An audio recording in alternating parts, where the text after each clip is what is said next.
আপনারা জানেন জুলাই অভ্যুত্থানের মধ্য দিয়ে ফ্যাসিবাদী শেখ হাসিনা সরকারের পতন হলেও দেশে নেতিবাচক রাজনীতি, ধর্ষণ, চাঁদাবাজি, দখলদারি এবং দেশ নিয়ে ষড়যন্ত্র এখনো বন্ধ হয়নি। আমরা লক্ষ্য করেছি দেশে আশঙ্কাজনকভাবে চাঁদাবাজি বৃদ্ধি পেয়েছে। এটি দেখে বোঝার কোনো উপায় নাই, ঠিক 6 মাস আগে আমাদের এই দেশে গণ অভ্যুত্থান সংগঠিত হয়েছিল। কোনো অপরাধ বন্ধ হয়নি, শুধুমাত্র অপরাধের প্ল্যাটফর্মটা পরিবর্তন হয়েছে।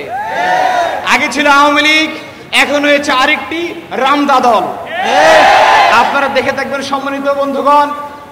আপনারা জানেন যশোরের চাচড়ায় গত 22 তারিখে একজন বামাস ব্যবসায়ী, তিনি চাঁদা না দেওয়ায় তার 2 চোখ উপড়ে ফেলা হয়েছে।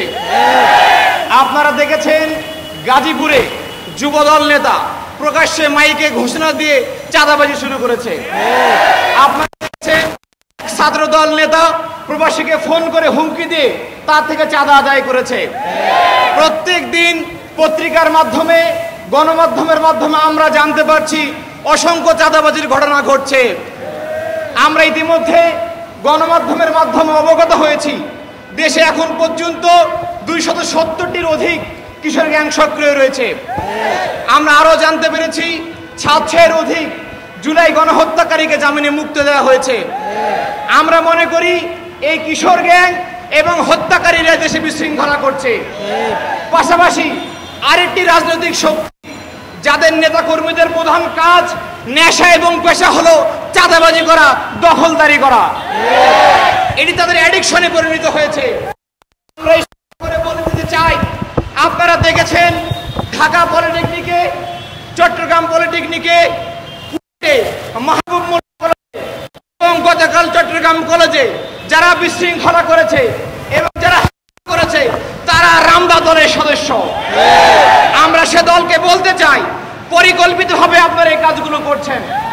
সেই শক্তিকে আমরা বলতে চাই, যদি আপনারা চাঁদাবাজি বন্ধ না করেন, সন্ত্রাসীদের লাগাম টেনে না ধরেন, তাহলে এদেশের জনগণ আপনাদেরকে লাল কার্ড দেখিয়ে দিবে সামনে। সংগ্রামী উপস্থিতি, আপনারা আরো জেনে থাকবেন এদেশে মুক্ত বাকের নামে রাখাল রাহা এবং সোহেল খান গালিব তারা ধর্মীয় অনুভূতিতে আঘাত এনেছে। তারা আমাদের মহান আল্লাহ এবং নবীকে নিয়ে কটূক্ত করেছে। আপনারা আরো দেখে থাকবেন যে 9ম শ্রেণীর পাঠ্য বই আদিবাসী শব্দ যুক্ত করার মাধ্যমে এদেশকে আবারও অখণ্ড ভারতে পরিণত করতে চেয়েছে। যারা এই কাজ করছেন, অবিলম্বে সরকারকে বলছি তাদেরকে গ্রেফতার করে এমন শাস্তি দিন, ভবিষ্যতে কেউ যেন এরকম ষড়যন্ত্র করার সাহস না পায়। সংগ্রামী বন্ধুগণ, আমরা সরকারকে বলতে চাই, আইন শৃঙ্খলা বাহিনীতে আপনারা যারা কাজ করছেন আপনারা সক্রিয় হয়ে যান, নইলে আপনারা অবসরে চলে যান। অনেক যোগ্য লোক রয়েছে, তারা ভালো মতো কাজ করতে সক্ষম।